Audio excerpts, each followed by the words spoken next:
1973, a boy was born in the hills of eastern Kentucky.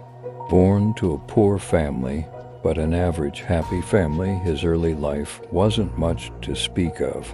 He was born at a time where the economy, at least for his area, was non-existent. They were poor, but happy. Not much to mention of his early childhood. It was as normal as any other family in his area. But at about 7, something strange began to happen. He would get up in the mornings, go to school with the other kids, come home, and have a normal afternoon playing in the hills or with his neighbor friend. But on the next morning, sometimes things were just a little different. At first, he didn't really pay much attention to it, but some things were different than the day before. The attitude of his mom or dad would be different than usual, or there were clothes in his closet he had never seen before. At school, his friends seemed to ignore him, while other kids would want to play or talk with him. It was strange, but at 7 he thought maybe this was just how life was. When he would come home, he would notice small things that were different in and outside of his home. Again, he thought, this is life. But as he got older, the differences sometimes were much bigger than he imagined. These things didn't happen every day, but at least once or twice a week it would happen. Their family would go to a different church he'd never been to before.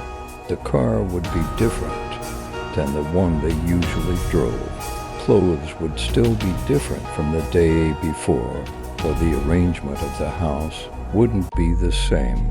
His older brother would be nice to him one day, but the next bully him and be mean. There absolutely became a point he knew something had to be wrong, but what he didn't know. So around 12, he decided to talk to his mom about these things. He didn't come right out and say, why are things always changing?